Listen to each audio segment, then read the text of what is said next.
वो कहते हैं ना, बुढ़ापे में आकर एक साथी की बहुत ज़रूरत होती है। पति के बिना पत्नी और पत्नी के बिना पति कितना अधूरा हो जाता है। इसका बुढ़ापे में एहसास होता है। माँ के जाने के बाद तो बाबूजी की भी विशा समाप्त हो गई थी, इसलिए वे भी जल्दी ही हमें छोड़कर चले गए। जब तक माँ बाबूजी थे, मैं मायके कभी भी चली जाती थी, किंतु बाद में पता नहीं क्यों एक लक्ष्मण रेखा सी खिंच गई। 1 साल हो गया था मुझे मायके गए। यहाँ तक कि रक्षाबंधन पर मैंने राखी भेज दी थी, पर इस बार भैया की बहुत आग्रह पर मैंने छुट्टियों में मायके रहने का 2 दिन का छोटा सा प्रोग्राम बनाया। पूरे रास्ते ट्रेन की गति और मेरे ख्यालों की गति जुगलबंदी कर रहे थे। बाबूजी की बरसी के बाद पहली बार मायके जा रही थी। सबका व्यवहार कैसा होगा यही सोचकर हृदय बैठा जा रहा था। जब से बाबूजी ने अपनी वसीयत में भैया के साथ मेरा नाम भी जोड़ दिया था, तब से भाभी भाभी का व्यवहार मेरे प्रति बदल गया था। रिश्तों में एक अजीब सी दरार आ गई थी। भाई बहन का प्यार वसीयत की बलि चढ़ गया था। अरे, बेटियां अपने मायके सिर्फ अपने माता पिता भाई भाभी का स्नेह लेने के लालच में मायके आती। उन्हें सिर्फ यही लालच होता है कि उनके मायके के द्वार उनके लिए सदा खुले रहे। यही सोचते सोचते मैं अपने गंतव्य पर पहुंच गई थी।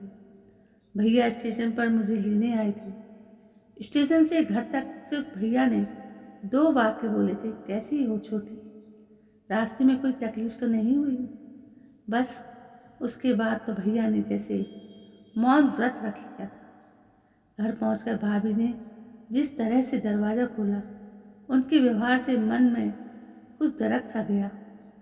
घर में चारों तरफ माँ बाबूजी की यादें बसी थी और हर कोने में मेरा बचपन खेल रहा था। वो बचपन जिसे मैं सहेजना चाहती थी, फिर से जीना चाहती थी, जिसके लिए मैं मायके आई थी। हर बेटी की तरह मुझे भी मेरा मायका जान से ज़्यादा कीमती था।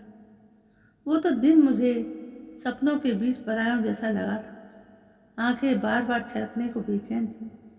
रात को खाने की टेबल पर मेरे कमरे में पसरे मौन को तोड़ते हुए बोला, भैया कुछ बात करनी है। बोल छोटी। वो बाबूजी की वसीयत के विषय में। देख छोटी, इस विषय में मुझे कोई बात नहीं करनी। इसके अतिरिक्त कुछ और कहना हो तो बोलो, कहकर भैया उठकर अपने कमरे में चले गए। स्नेहा, तुम सिर्फ 2 दिनों के लिए अपने मायके आई हो, आराम से रहो, भाभी कहकर टेबल से सामान उठाने लगी। सिर्फ 2 दिन।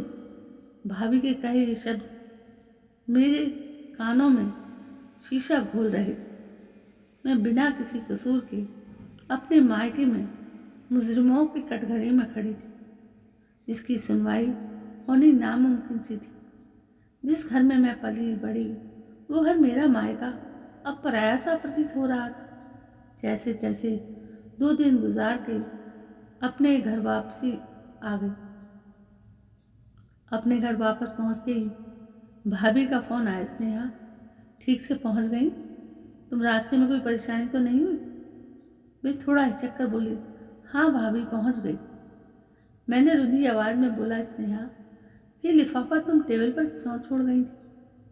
वे फिर जाते हुए बोली, भाभी छोड़ नहीं गई थी, रख कर आई थी, आप लोगों के लिए। स्नेहा, तुमने ये क्यों किया?